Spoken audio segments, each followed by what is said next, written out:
Good day. This is my video presentation about the classification of rocks.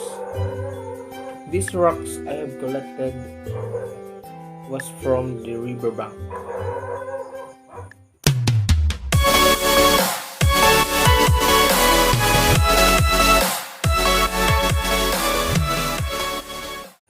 So, before we start, I made a guide that I will read as my guide in this presentation.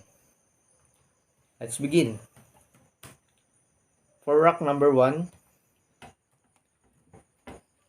the color of this rock is reddish brown. The texture is clastic, medium grained, and the classification is sedimentary rock and identified it as quartz.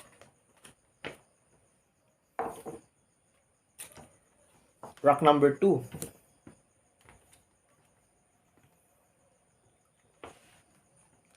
The color has a combination of red and gray. The texture is clastic, coarse grained. The classification is sedimentary rock and identified it as breccia. For rock number 3,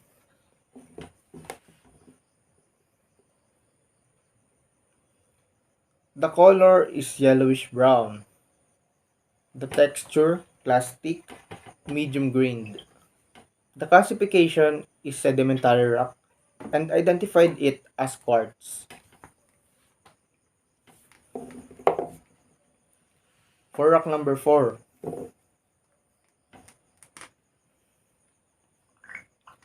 the color has a combination of yellow and white.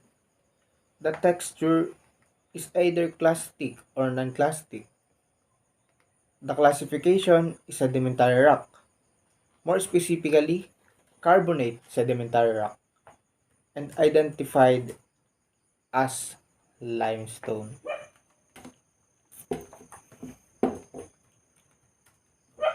Rock number 5.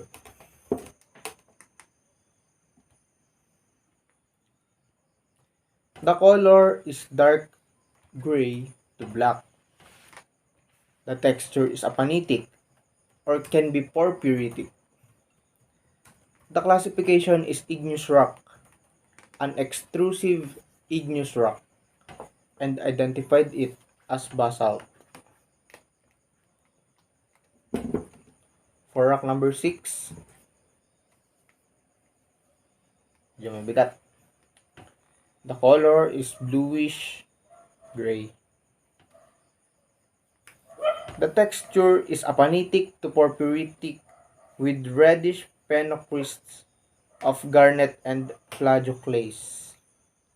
The classification is igneous rock, an extrusive igneous rock, and identified it as andesite.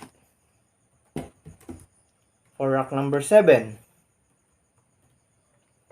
the color is yellowish brown. The texture is non-clastic. The classification is sedimentary rock and identified it as chert. For rock number 8,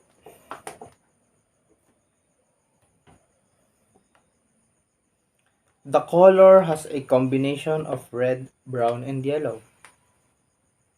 The texture is clastic, medium grained. The classification is sedimentary rock and identified it as quartz.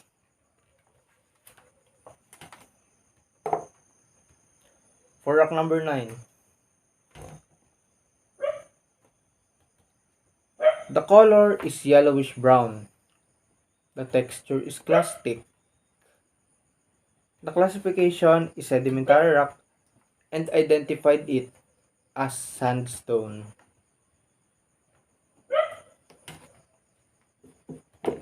For rock number 10,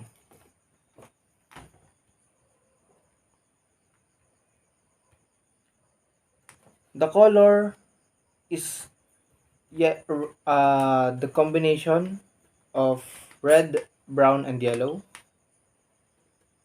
The texture is apanitic.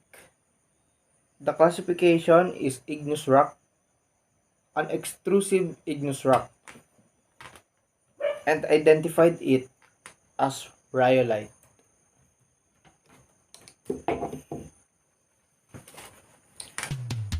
So this is the end of my video presentation. Thank you for watching.